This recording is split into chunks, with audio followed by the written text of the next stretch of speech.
Good morning. Today, 28th July 2025, Monday. Wisdom of Word of God morning ડિવોશનમાં આપ સર્વનો આવકાર કરવામાં આવે છે ને પ્રેમની સલામ પાઠવવામાં આવે છે. આજે સવારે આપણે નીતિવચનોના પુસ્તકમાંથી જે અભ્યાસ કરી રહ્યા છે એમાં નીતિવચન એનો 14મો અધ્યાય અને એની ત્રીજી કલમ પર પ્રભુનું વચન જોવા માગીએ છીએ. પ્રોવ્સ ચેપ્ટર 14 વર્સ 3 અને પ્રભુનું વચન આ પ્રમાણે કહે છે, મૂર્ખના મોઢામાં અભિમાનની સોટી છે, પણ જ્ઞાનીઓના હોઠ તેમનું રક્ષણ કરશે. NIV બાઇબલ પ્રમાણે, a fool stock bring a rod of his back, but the lips of the wise protect them. અને આ પ્રભુનું વચન છે ને જે પ્રભુ આપણને નિયમિત રીતે જુદા જુદા વ્યવહારિક શિક્ષણો કે જે ખ્રિસ્તી આત્મિક જીવનને માટે વૃદ્ધિના પરિબળો તરીકે આપણે જોઈ શકીએ છીએ. અને આ ફર્સ્ટ કલેક્શન ઓફ સોલોમન્સ વિઝડમમાંથી આપણે જે 10મા અધ્યાયથી લઈને 22મા અધ્યાય સુધી જે વચનો શીખી રહ્યા છીએ અને રોજ આપણે એક કલમ દ્વારા એક ખાસ શિક્ષણ આપણે મેળવી રહ્યા છે. અને ત્યારે આજે સવારે 2 પ્રકારની વાણીની વાચ, જો આને એક થીમમાં કહેવું હોય તો સ્પીચ ઇટ્સ ઇફેક્ટ્સ, એટલે કે વાણી અને તેની અસરો. અને માણસના જીવનમાં જો સૌથી મોટી અસરો હોય તો એ એના બોલવા પર હોય છે, એની વાણી પર હોય છે. અને એટલે આ બાઇબલમાં અહીંયા 2 પ્રકારની વાણીનું કોન્ટ્રાસ્ટ આપવામાં આવ્યું છે. એક મૂર્ખની વાણી કે જે હંમેશા પનિશમેન્ટ લાવે છે, અને એ મૂર્ખની વાણી એટલા માટે પનિશમેન્ટ લાવે છે કે હંમેશા એ પોતાના એ જ્ઞાન ઉપર, પોતાના શબ્દો પર એ અભિમાન ધરાવે છે. પોતે સાચો છે અથવા તો હું કંઈક છું એવા દુષ્ટના શબ્દો એ એની વાણીમાંથી નીકળતા હોય છે. તે જ્યારે પણ મુશ્કેલીઓ આવે, પ્રશ્નો આવે, ત્યારે પોતે દોષિત છે એ ન સ્વીકારતા બીજા માણસોને અને ખાસ કરીને ઈશ્વરને એ દોષિત ઠરાવે છે. અને એટલે હંમેશા તે બીજાને દોષ આપે છે. અને એનો મતલબ એ છે કે પોતે ખૂબ સારો છે, પોતામાં બધું જ છે, અને એટલા માટે એ હંમેશા એ બીજાઓને દોષ આપે છે. આપણે અયુબના પુસ્તકમાં જોઈએ છીએ કે અયુબને જ્યારે મળવાના માટે એના મિત્રો આવે છે અને ત્યારે એમની વાણી એ જાણે કે અયુબને તોડી પાડનારી વાણી હોય છે. અયુબને ઈશ્વરના વિશ્વાસમાંથી દૂર લઈ જવાને માટે તેઓ પ્રયત્ન કરે છે. પણ અયુબ કે જે પ્રભુ પરનો વિશ્વાસ, પ્રભુનો ભય, પ્રભુની બીક અને એક જ્ઞાની તરીકે એની વાણી એ હંમેશા પ્રભુ પરના વિશ્વાસને અડગ રીતે પકડી રહેતું જોઈએ છે. અને એટલે જે જ્ઞાનીની વાણી છે એ કહે છે કે તેનું રક્ષણ કરે છે, પ્રોટેક્શન કરે છે. અને કેમ એવું કહે છે? કારણ કે જ્ઞાનીની વાણી એ હંમેશા નમ્ર હોય છે. જ્ઞાનીની વાણી એ હંમેશા બીજાઓને ઉત્તેજન આપનારી હોય છે. ઈશ્વર પર વિશ્વાસ ધરાવતી આ વાણી હોય છે.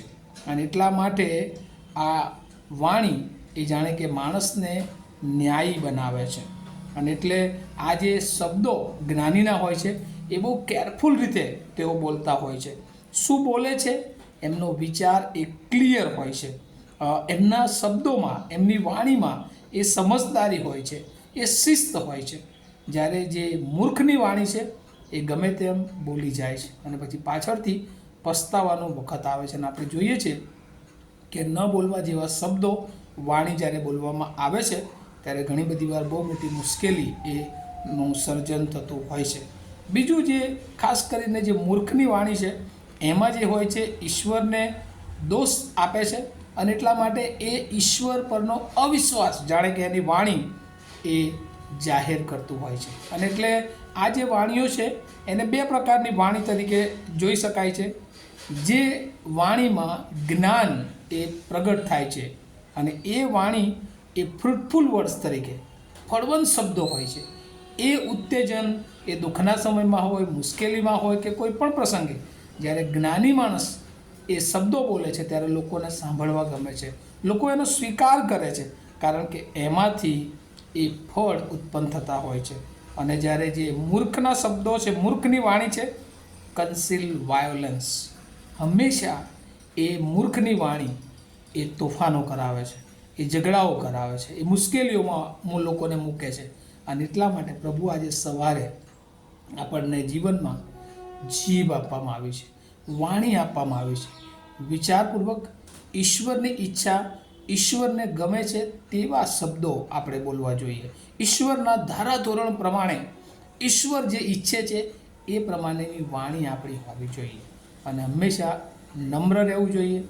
બીજાઓના આપણા શબ્દો દ્વારા ઉત્તેજન, કારણ કે અગાઉ પણ મેં કીધું હતું કે શબ્દો દ્વારા સારવાર.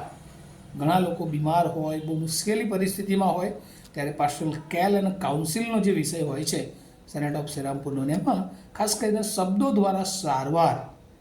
અને એટલે આ શબ્દો, આ વાણી એવી હોય છે કે ઘણા બધા જીવનોને એ આપણે બચાવી શકીએ છીએ. અને એટલા માટે પ્રભુનું વચન એ આપણને કહે છે કે મૂર્ખના મોઢામાં અભિમાનની સોટી છે.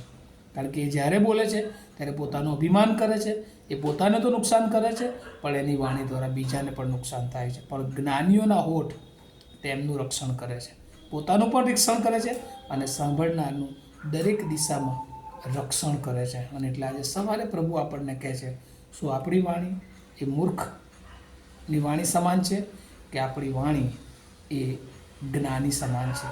આપણે ચેક કરીએ. અને જો કોઈક રીતે આપણે એ વાણી લોકોને ગમતી નથી, આપણા વિચારો લોકોને ગમતા નથી, આપણું બોલવું લોકોને ગમતું નથી, તો આપણી વાણીને આપણે કંટ્રોલમાં રાખીએ.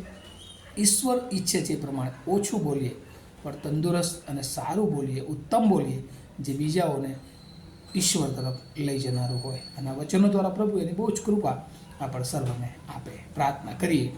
અમારા જીવંત અને દયાળુ ઈશ્વર, આજે સવારે વાણી સંબંધી પ્રભુ અમારા જીવનોમાં બહુ મોટી અસરો જોવા મળે છે. અને વાણી આપનાર ઈશ્વર તમે છો.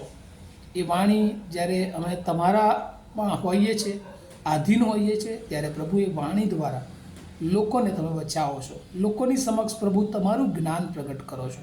વાણી દ્વારા પ્રભુ તમે અમારા જીવનો દ્વારા લોકોની આગળ પ્રગટ થાઓ છો.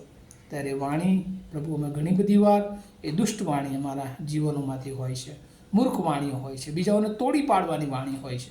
પ્રભુ એ બધાથી અમે દૂર થઈએ અને તમારી કૃપામાં તમારી વાણી બોલીએ.